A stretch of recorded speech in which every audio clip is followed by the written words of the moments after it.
TV Informativo. Aqui o Vale se vê.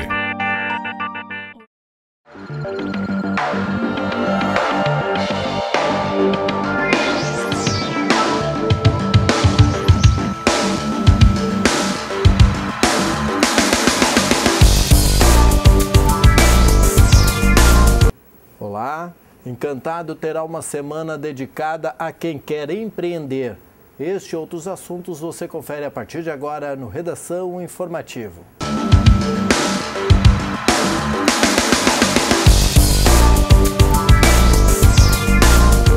Uma colisão lateral entre uma caminhonete e um trator resultou em danos materiais na manhã desta quarta-feira. O acidente ocorreu na VRS 811, no bairro Bela Vista, em Arroio do Meio. De acordo com o pelotão rodoviário de Encantado, a estrada de Arroio do Meio chocou-se contra o veículo agrário de Capitão, quando ambos seguiam no sentido Travesseiro-Arroio do Meio. Houve danos de pequeno porte apenas na estrada. Os condutores não ficaram feridos e o trânsito também não foi prejudicado. E um jovem de 20 anos, morador de Bom Retiro do Sul, saiu ileso de um acidente de trânsito em que chocou-se contra uma árvore na IRS 129. O caso aconteceu meia-noite 10 desta quinta-feira em Arroio do Ouro, em trecho não pavimentado. De acordo com o pelotão rodoviário de Teutônia, o jovem perdeu o controle de seu Renault Clio no quilômetro 18 da rodovia, quando seguia no sentido Estrela Bom Retiro do Sul. O carro saiu da pista e colidiu contra uma árvore. Apesar do choque, o condutor não se feriu. E na manhã desta quinta-feira, por volta das 8 horas, a Brigada Militar prendeu um homem com uma arma depois de uma tentativa de roubo a uma loja na Avenida Alberto Pasqualini, aqui em Lajeado. De acordo com informações repassadas pela polícia, 3 indivíduos chegaram ao local com um carro roubado e tentaram realizar o assalto. O pelotão de operações especiais da Brigada Militar foi acionado para a ocorrência. 2 dos bandidos fugiram com um Gol em direção à rodoviária da cidade e um terceiro permaneceu na loja e fez funcionários de refém. Após negociação com os policiais, ele se rendeu. O homem de 22 anos foi encaminhado para a delegacia para o registro do flagrante. Ele estava com um revólver municiado com 5 cartuchos. E 2 veículos foram roubados em Lajeado em pouco mais de 1 hora na noite da quarta-feira. Nos 2 crimes, 2 bandidos em uma moto renderam as vítimas para levarem seus veículos. Às 8h30 da noite, um motorista de 26 anos foi rendido por uma dupla em uma moto Honda CG 150 de cor preta. A abordagem foi na Avenida Alberto Miller. O caroneiro da moto portava um revólver. Eles levaram a caminhonete Montana branca de placa ISS 3688 de Marques de Souza em uma carteira com documentos, dinheiro e cartões bancários. Os ladrões fugiram em direção à BR-386. 1h15 depois, uma motorista de 43 anos, moradora de Cruzeiro do Sul, foi rendida quando aguardava o semáforo para seguir na rua Fábio Brito de Azambuja, no bairro São Cristóvão. Assim como no caso anterior, o caroneiro armado exigiu que a vítima entregasse o carro. Eles fugiram em um Gol branco de placa MGL 8963 no sentido a Cruzeiro do Sul. Um homem de 32 anos, morador do bairro Montanha, aqui em Lajeado, foi preso após uma perseguição policial na madrugada desta quinta-feira. Segundo o boletim de ocorrências, a Brigada Militar recebeu informações de que 3 indivíduos estariam em um escorte próximo à Praça do Chafariz, no centro, e um deles estaria armado. A polícia localizou o veículo no bairro Florestal.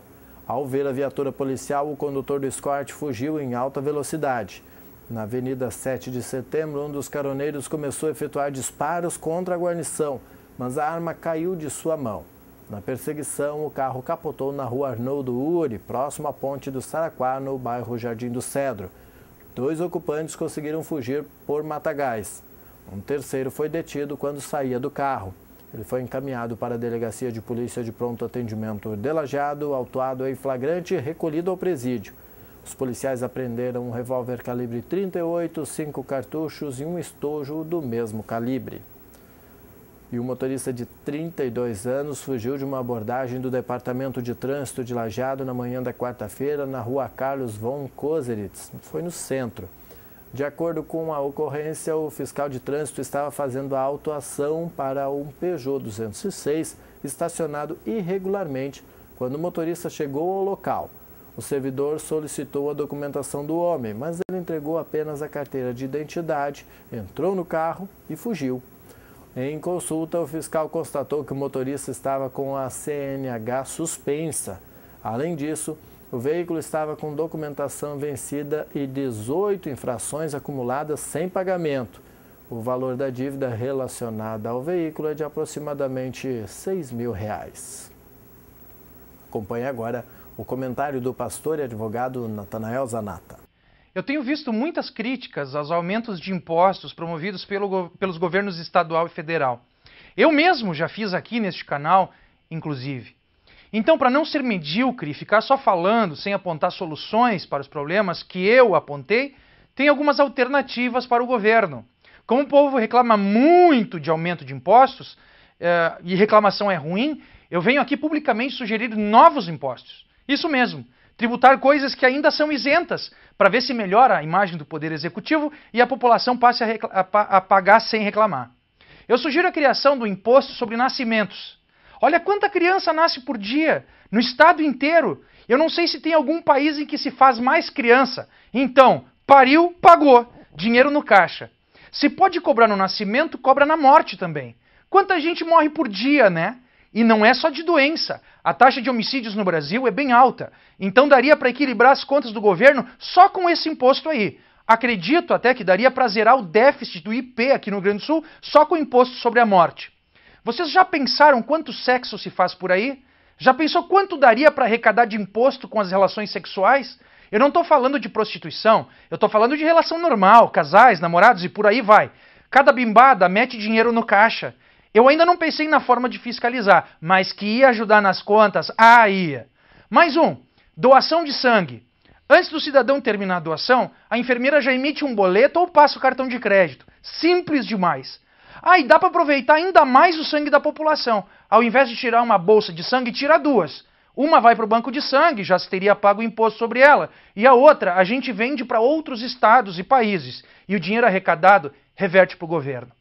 Parece piada, mas só está faltando fazer isso tudo que eu falei. Não é possível acreditar que fiquemos tão pacíficos e silentes com essa escalada de abuso contra o nosso bolso. A nossa omissão vai custar muito mais caro, meus queridos. Nós precisamos colocar um ponto final nessa independência autoritária que políticos por aí acham que tem. Eu faço parte da sociedade cristã evangélica, tido como pacífica, que não arruma encrenca com ninguém, que quer paz e amor e tal, que fica só orando e pedindo a Deus a solução para o mundo. Com esse silêncio, nós passamos por bocozinhos. E em vários momentos somos mesmo. Principalmente quando não provocamos no mundo a mudança que ele tanto precisa. E essa mudança não passa somente por mensagens, pregações, idas à igreja. É com a multiplicação dos princípios que aprendemos lá nos templos. A justiça, a honestidade, a firmeza de caráter, que passamos a ser relevantes. Você vai ver algumas pessoas dizendo, mas eu não me envolvo com política, a igreja não se envolve com política. Tu sabia, cabeçudo, que o aumento de impostos encarece até mesmo o pão e o vinho que são utilizados na Santa Ceia? Continue pedindo a Deus força e inspiração necessária para fazer o que é certo. Mas não fique só orando, não fique só terceirizando para o mundo sobrenatural as tuas responsabilidades como cidadão. Senão, daqui a pouco, até mesmo as tuas orações vão ter impostos. Viste? Mais uma ideia de imposto novo super bacana. A Escola Estadual de Ensino Médio de Estrela realiza nesta semana uma capacitação para formar a Brigada de Emergência. Um grupo de 40 alunos está sendo preparado por meio de palestras e atividades práticas para responder a emergências de qualquer natureza, atuando na proteção, prevenção e combate a princípios de incêndios e outras situações, inclusive para o rápido e seguro abandono do prédio e prestar os primeiros socorros, resgate e salvamento quando ocorre um acidente. A iniciativa faz parte do projeto Escola Resiliente, da Organização das Nações Unidas, de reconhecimento a quem desenvolve, capacita e prepara pessoas para agirem em condições adversas. O treinamento se estenderá até esta sexta-feira. Já no dia 14 de outubro serão realizados os exercícios práticos e avaliação de performance do funcionamento de uma brigada em ação. Os participantes vão realizar exercícios de evacuação de edificação, simulando um incêndio. Vítimas previamente maquiadas, com queimaduras, politraumatismo, ferimentos e perfurantes, serão atendidas e, após, encaminhadas para um posto médico avançado para triagem e encaminhamentos.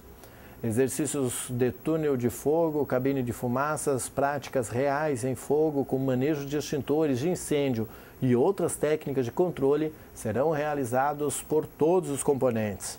A capacitação está sendo ministrada pelo bombeiro Felipe Bart, que é especialista em resgate e salvamento pela Cruz Vermelha Internacional em atendimento de emergências com produtos perigosos e com isolamento e preservação do corpo de provas. E também pelo Pedro Valdir Pereira, que é consultor em saúde e segurança do trabalho, instrutor de treinamentos credenciado pelo Corpo de Bombeiros e técnico internacional em emergências químicas. E a sessão do Congresso para a votação de vetos fica para a próxima semana. Veja na matéria da TV Senado. Foi mais um dia de vuvuzelas e de impasse. Do lado de fora, pressão dos servidores do Judiciário pela derrubada do veto ao reajuste da categoria. Dentro, o ministro da Fazenda defendia a manutenção dos vetos. Cada veto que é mantido é um imposto a menos que a gente paga, certo? E o valor dos vetos somam 2 CPMFs. Mas o presidente da Câmara insistia em só liberar o plenário sob uma condição. Que primeiro apreciasse os vetos que estão trocando a pauta e em seguida pudesse apreciar imediatamente os vetos da lei eleitoral. Esses vetos, entre eles o financiamento de empresas às campanhas políticas, foram publicados na terça-feira à noite. O presidente do Congresso, a quem cabe convocar as sessões conjuntas de senadores e deputados, mantinha a posição de só analisar os vetos que já estavam na pauta. Nós vamos esperar para apreciar os vetos. Eu acho que a política, ela pode ser tudo, mas ela não pode colocar os seus caprichos acima do interesse do país. A sessão do Congresso Nacional para apreciar os 6 vetos que ficaram da semana passada e mais um novo, relacionado ao Código de Trânsito, estava marcada para as 11h30 da manhã. Às 11h foi aberta a sessão extraordinária da Câmara, impedindo a reunião do Congresso. Uma seguida da outra, mais sessões da Câmara foram convocadas. No Senado, expectativa. Vamos aguardar a disponibilidade do espaço para fazer a reunião do Congresso. Indignação. Esse Senado Federal não poderia de forma alguma se curvar a uma chantagem barata dessa. Líderes da oposição levaram ao presidente do Senado uma proposta para acabar com o impasse. Se houver aprovação por parte do Senado da PEC que veio da Câmara para cá, no sentido da permissão do financiamento privado, o presidente da Câmara liberaria os demais vetos para serem votados, porque, por enquanto, há um impasse. A estratégia do presidente da Câmara tem uma explicação. Mudanças na lei eleitoral só valem se forem sancionadas no mínimo 1 ano antes. Mas o Senado não aceitou a pressão. Durante a tarde, o presidente Renan Calheiros e líderes de partidos na casa decidiram. A proposta de emenda à Constituição, que veio da Câmara, vai tramitar normalmente. Primeiro na Comissão de Justiça e depois no plenário, onde são necessários 2 turnos de votação. Os líderes também desistiram de analisar vetos nesta quarta-feira. Nós vamos convocar a próxima sessão para priorizar o todo e não a parte, não o capricho. Nós vamos marcar a nova sessão do Congresso Nacional para terça-feira, às 11h30. O governo de Lajeado abrirá entre 5 e 14 de outubro as inscrições para o processo seletivo simplificado para os cargos de motorista de ambulância e agente comunitário de saúde. Os candidatos ao cargo de motorista de ambulância devem ter ensino fundamental completo, carteira nacional de habilitação na categoria D e curso especializado de transporte coletivo de passageiros e de emergência. A jornada de trabalho é de 40 horas semanais, com vencimento básico mensal de R$ 1.767. Já para o emprego de agente comunitário de saúde, a ser exercido no bairro das Nações, a exigência é de possuir ensino médio completo. A jornada de trabalho é de 40 horas semanais, com vencimento básico mensal de R$ 1.283. Os interessados devem se dirigir, a partir de segunda-feira, à equipe de pessoal da Prefeitura, localizada no 2º andar. O horário de atendimento é das 8 da manhã até o meio-dia, de segunda a sexta-feira. E o Estado quita dívidas com os hospitais referentes aos anos de 2014 e 2015. O pagamento é feito via contratação de financiamento das instituições com os bancos. O governo estadual será o responsável pela quitação deste empréstimo. Veja com a repórter Thaisa Borges. A regularização dos débitos com hospitais filantrópicos e santas casas do Rio Grande do Sul foi anunciada hoje pelo governador José Ivo Sartori. Com a liberação da linha de créditos, será possível quitar pendências de 2014 e 2015, garantindo que as instituições cumpram seus compromissos. Os hospitais poderão contratar no banco de sua preferência uma linha de crédito de até 100% do valor da dívida do Estado com a instituição. Essa linha de crédito, em qualquer instituição bancária do Rio Grande do Sul, ela vai ser paga pela Secretaria da Saúde, com os recursos próprios da Secretaria da Saúde, a partir de janeiro de 2016. Com o aumento de ICMS, aumenta a arrecadação em torno de R$ 2 bilhões. Esses 12% dos 2 bilhões de reais representam 240 milhões de reais por mês. É com esse recurso que nós vamos pagar um empréstimo que vai possibilitar a antecipação agora da quitação dessa dívida com os hospitais. A regularização dos débitos é resultado da solidariedade, compreensão e o trabalho de uma grande equipe. Que é um ato humanitário. Antes de tudo, ele é financeiro também, sim. Porque teve a compreensão de esperar um pouco, de dizer vamos acertar, vamos encontrar o caminho para fazer isso.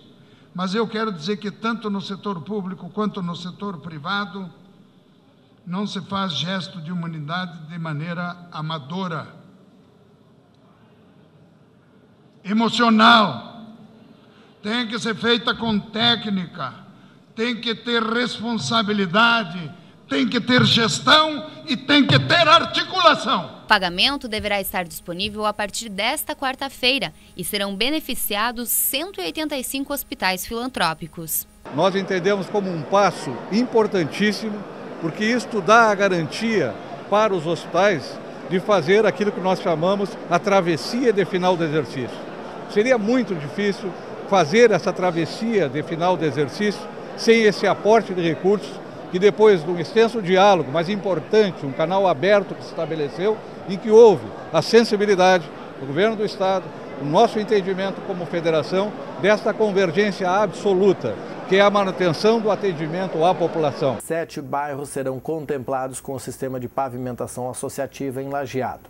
O Floresta com 3 vias, Jardim do Cedro com 10, Conventos com 5, Montanha com 3, Universitário com 2 e Centenário e São Bento com 1.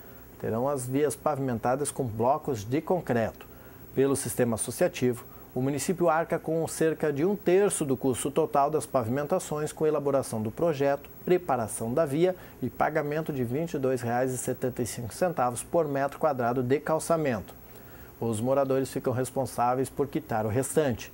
O investimento total para a pavimentação das 24 vias será de R$ 2.600.000, sendo mais de R$ 815.000 do município através da Secretaria de Obras e Serviços Urbanos.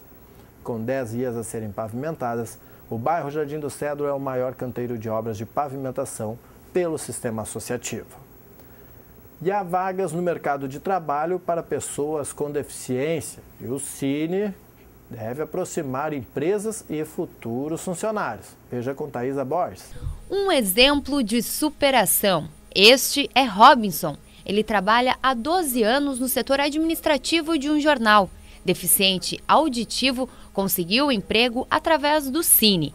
Ele conta que mesmo com algumas limitações por causa da deficiência, nunca desanimou. A gente tem que acreditar no nosso potencial.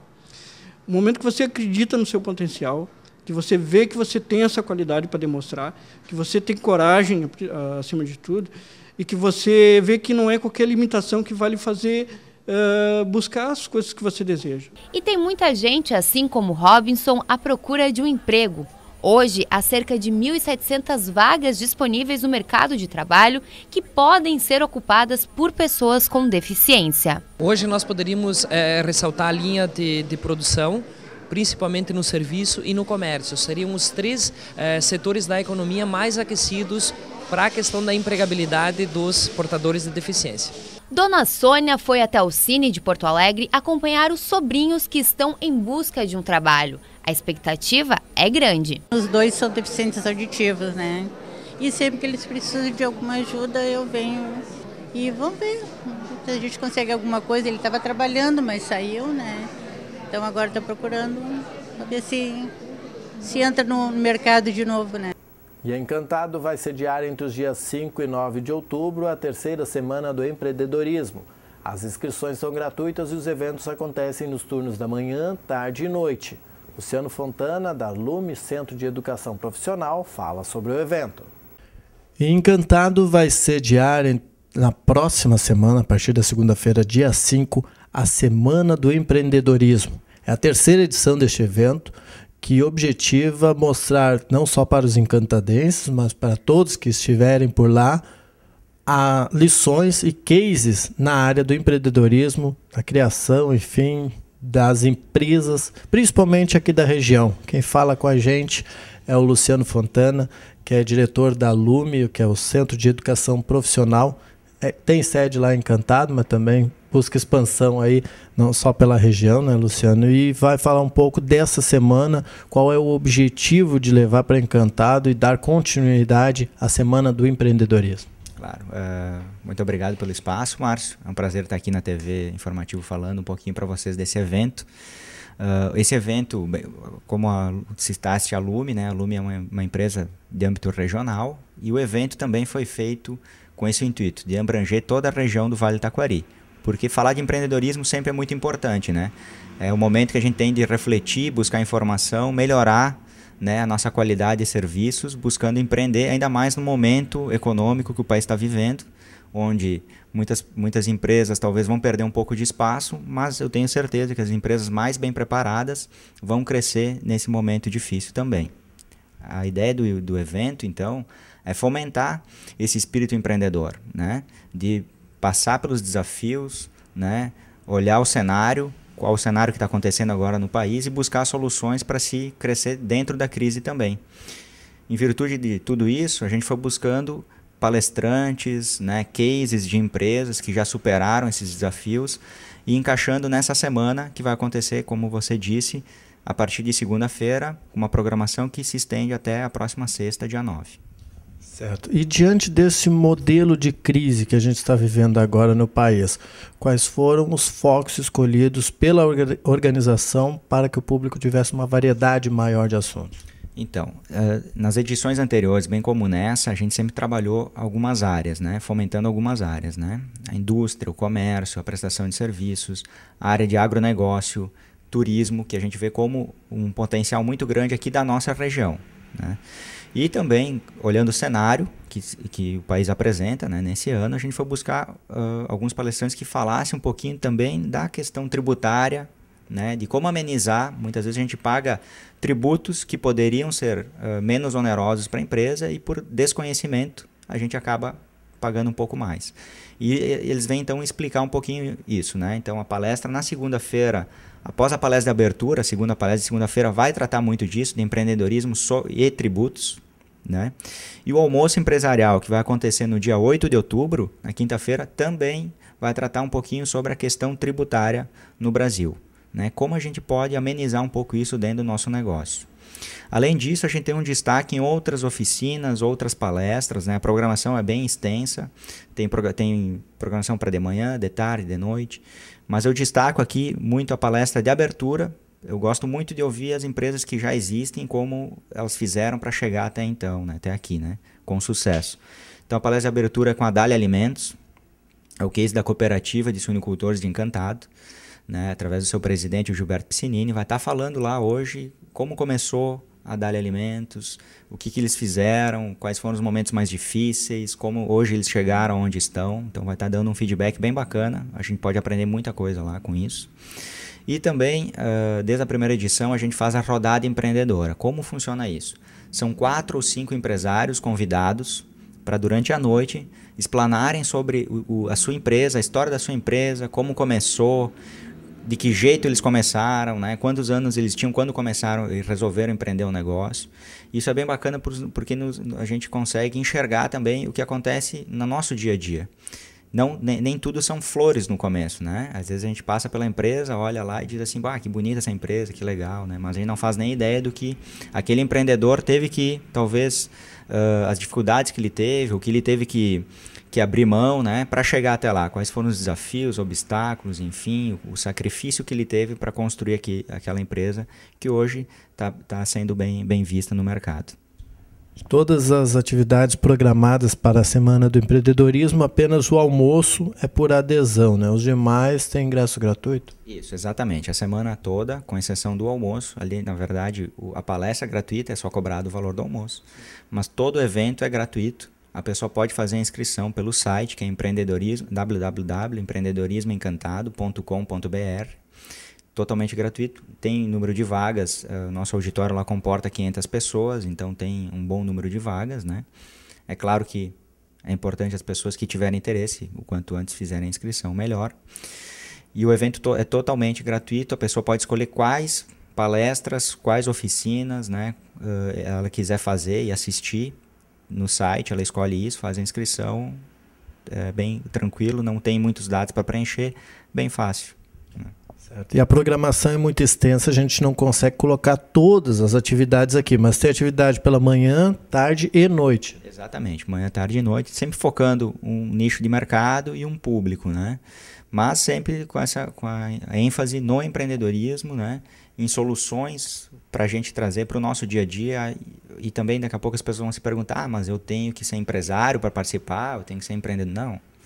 Né, são lições que a gente traz para o nosso dia a dia. Seja você um profissional, né, que trabalha numa empresa, seja você um dono da empresa. Né? Isso são cases, histórias que serão contadas, palestras, dicas que serão dadas para o teu convívio diário. Até dando um destaque também, na quinta-feira haverá uma palestra com o Jefferson Capellari. Vai estar falando das relações socioemocionais dentro das empresas. Isso é legal porque hoje o que está em voga também? Né? A questão da gestão de pessoas. E ele vai dar uma ênfase muito grande nisso, na questão de como compreender as pessoas e a coletividade que está fazendo parte do nosso dia a dia. Né? Cada um, por isso nós nos chamamos de indivíduos, né? Cada um é individual, tem as suas próprias características, a gente tem que, para o negócio dar certo, trabalhar em sociedade, de forma coletiva, a gente tem que entender o próximo também. Ele vai estar dando dicas, né? Bem legais ali, o Jefferson tem uma formação em neurociência, então ele vai estar falando muito sobre isso. Uma palestra bem interessante. Bacana sobre essa questão da coletividade, que a Lume é uma das organizadoras, mas esse é um congresso, vamos dizer assim, de entidades que se reúnem visando desenvolver o empreendedorismo, a ideia empreendedora é Encantado, né? Além da Lume, outras entidades também fazem parte da organização. Exatamente, né? O evento só acontece porque essas entidades se dedicaram voluntariamente, né, para fazer um evento também gratuito e como você disse, uma programação muito extensa e bem eclética para todo tipo de público. Então eu tenho que agradecer aqui, né, ao ERGS, através do professor Voltaire, que é um dos membros da comissão, que se dedicou e vai estar fazendo 2 oficinas bem interessantes também, de alimentos, para o público que quiser, tiver interesse, né? A Anturvales, né, que é a Associação dos Municípios aqui de Turismo do Vale do Taquari, também dando uma ênfase no turismo, trazendo uma pessoa da Associação Brasileira de Trens Turísticos. O trem vai acontecer o ano que vem, é o Luiz Carlos Barbosa. Ele tem uma formação na Europa de turismo, então ele vai estar vindo aqui para o nosso vale falar um pouquinho dessa experiência dele. Olha que coisa rica que vai estar trazendo para a semana. E o trem vai acontecer o ano que vem, então os municípios têm que começar a se preparar para tirar proveito dessa vinda do trem turístico. Os APLs, né, que são os arranjos produtivos locais, que são as agroindústrias também, a gente tem uma programação específica para a agroindústria aqui da região. A Associação Comercial e Industrial de Encantado e a Câmara de Dirigentes Logísticos de Encantado também se envolveram na organização, e a administração municipal.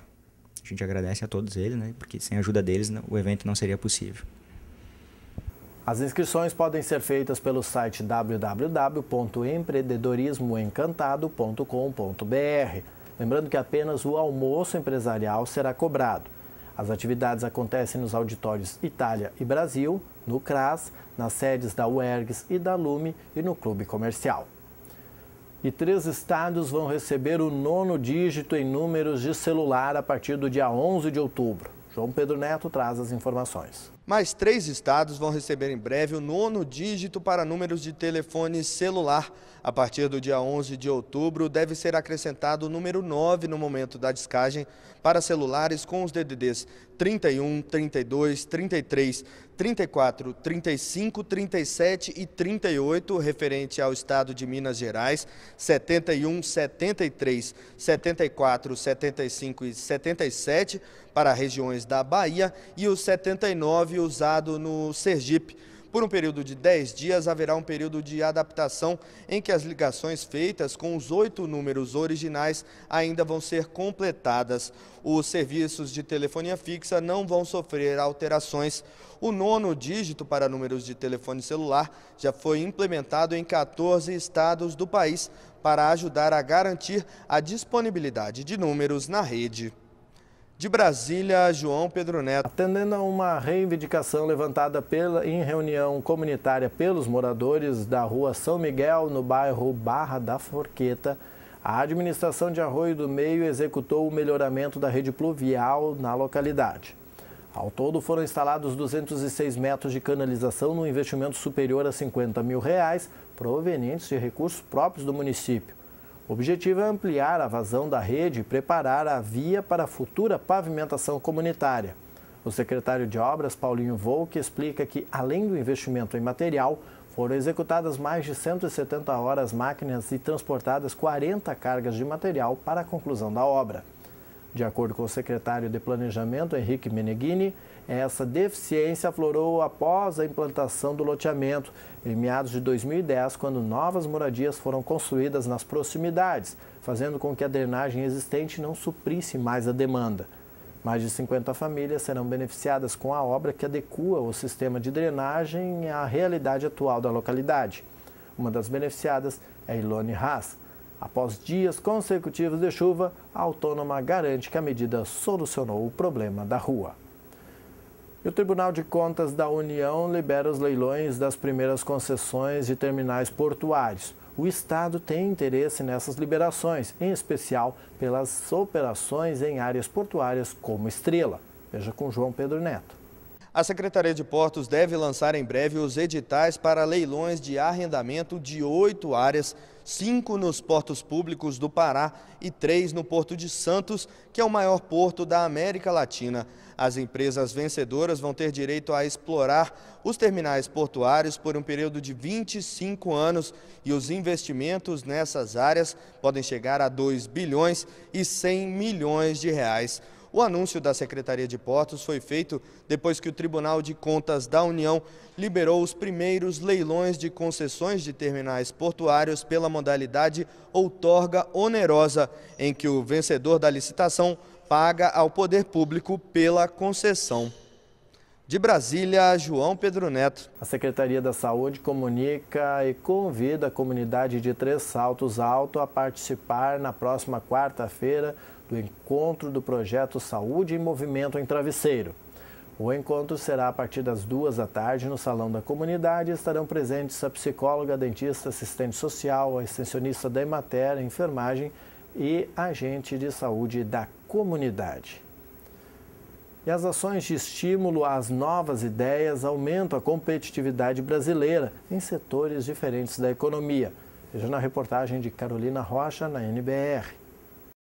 A Motofog é uma motocicleta que solta uma fumaça que ajuda a combater o mosquito da dengue. A tecnologia, que foi criada por uma empresa brasileira, permite que a temperatura gerada pelo próprio motor do veículo seja utilizada para acionar o pulverizador. O diretor da empresa criadora, Márcio Victório da Costa, conta de onde surgiu essa ideia. Em 1999, nós tivemos um grande boom da dengue no Brasil, que voltou à epidemia. Então, na época, época nós morávamos nos Estados Unidos e pensamos em trazer uma nova tecnologia para o Brasil para poder fazer esse controle da dengue. Fui amadurecendo a ideia, estudando a arte da técnica. Em 2006 decidi iniciar o projeto e buscar as linhas de fomento, tudo que era necessário para desenvolver essa tecnologia. A invenção saiu do papel, ganhou vários prêmios e hoje é vendida dentro e fora do país. E a moto virou um dos casos de sucesso da inovação brasileira. Inovação que tem levado competitividade a setores como o aeroespacial, o agropecuário e na exploração de petróleo em águas profundas.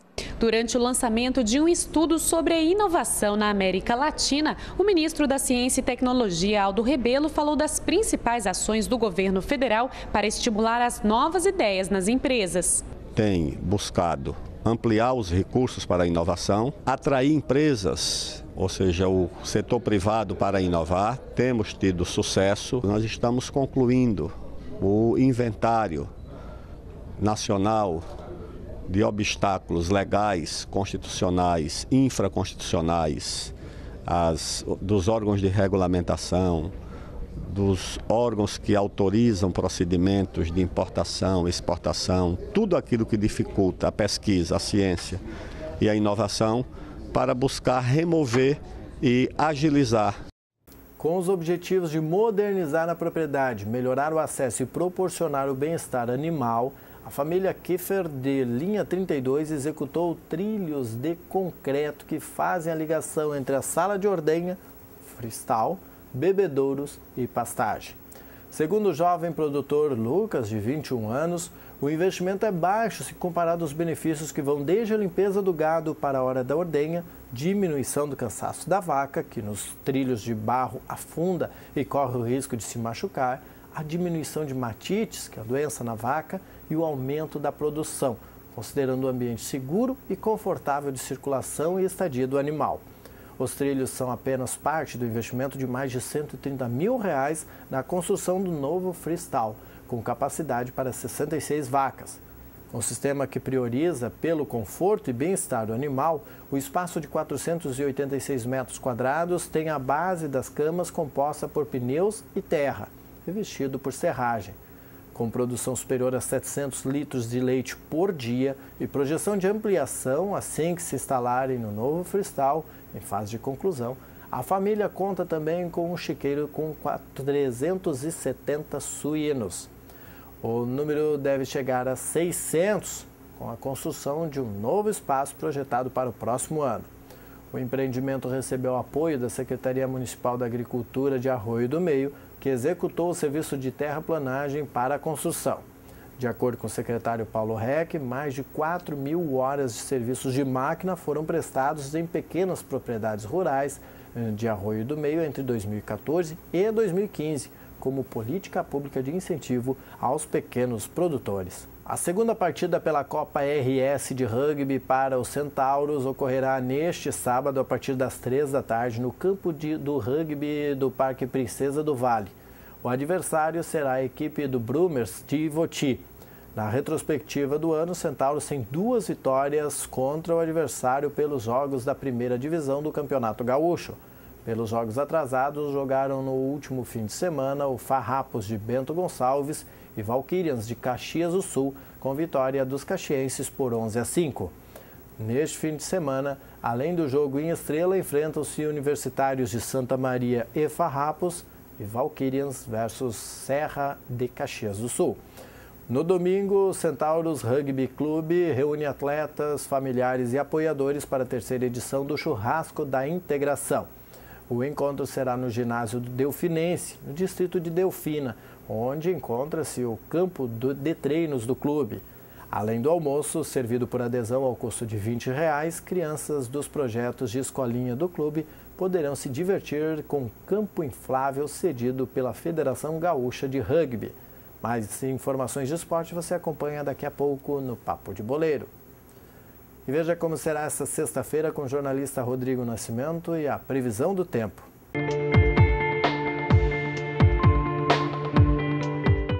Olá, esse é o Boletim do Tempo para o Redação Informativo, com a previsão para esta sexta-feira no Rio Grande do Sul e no Vale do Taquari. E nessa sexta a instabilidade avança sobre o centro do estado e pode chover a qualquer hora do dia em todas as regiões. Não vai ser uma chuva forte. A previsão mostra que deve ficar em torno de 15 milímetros a média de precipitação em todo o estado. São pancadas de chuvas alternadas com sol e períodos de nublado. É aquele dia normal de primavera que aparece sol, chuva, de tudo um pouco. Então, nesta sexta-feira também as temperaturas não sobem muito, ficam abaixo dos 30 graus em todas as regiões e o tempo, como a gente disse, vai ter de tudo um pouco. Vamos ver como ficam as temperaturas aqui na nossa região. Em Lajeado, o dia amanhece com sol, mas a chuva chega logo no início da tarde e pode chover a qualquer hora, a partir da tarde, pode chover a qualquer hora até a noite. A mínima prevista é de 15 graus e a máxima alcança os 22 graus em Lajeado nesta sexta-feira. Na cidade de Cruzeiro do Sul também o dia começa com sol, mas logo depois do meio-dia já deve começar a chover. A mínima prevista é de 17 graus e a máxima alcança os 25 graus nesta sexta-feira em Cruzeiro do Sul. Este foi então o Boletim do Tempo. Nós voltamos na edição de amanhã, na próxima edição do Redação Informativo, com a previsão completa para o fim de semana.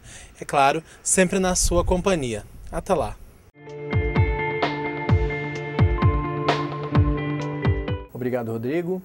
E ao saber do Caminhos da Poesia, a advogada Terezinha Machado Hurst fez questão de levar a neta Iana, de apenas 5 anos, para ler poesia para a menina. Deu as poesias que estavam no varal que se estendia do Centro de Cultura e Turismo Bertoldo Gausmann até a Biblioteca Pública Francisco Rexigel Assis Sampaio, na Rua Pinheiro Machado, em Estrela. A partir das ilustrações que chamavam a atenção da menina, Terezinha ia lendo as poesias. O Caminho da Poesia, iniciativa das Secretarias da Cultura e Turismo e da Educação, através da Biblioteca Pública, faz parte da segunda mobilização Dia de Ler, todo dia. No trecho de 3 quadras da Pinheiro Machado, quem passava podia apreciar autores como Vinícius de Moraes, Mário Quintana, Carlos Drummond de Andrade, entre outros. Foi o que fizeram também os alunos do 9º ano da Escola Municipal de Ensino Fundamental Pedro Jorge Schmidt, do distrito de Delfina. A professora de língua portuguesa da turma, Angélica da Costa, entende que a leitura não deve ser incentivada somente em sala de aula. A proposta, segundo ela, vem ao encontro do conteúdo trabalhado no 9º ano. Depois de percorrerem o caminho, apreciando as poesias que se estendiam no varal literário, os alunos dirigiram-se até a biblioteca. No local, participaram de uma gincana com questões sobre literatura, entre outras atividades. E uma última notícia, o Grupo Compassul emitiu nesta tarde uma nota comunicando que iniciou o processo de recuperação judicial. A iniciativa se dá por conta da falta de pagamento, principalmente nas obras de órgãos públicos na esfera federal, estadual e municipais. Este foi o Redação Informativo desta quinta-feira, 1º de outubro. Na sequência, você tem o Papo de Boleiro. Nós temos edição inédita nesta sexta-feira, às 6h30 da tarde. A nossa programação você acompanha também no www.tvinformativo.com.br.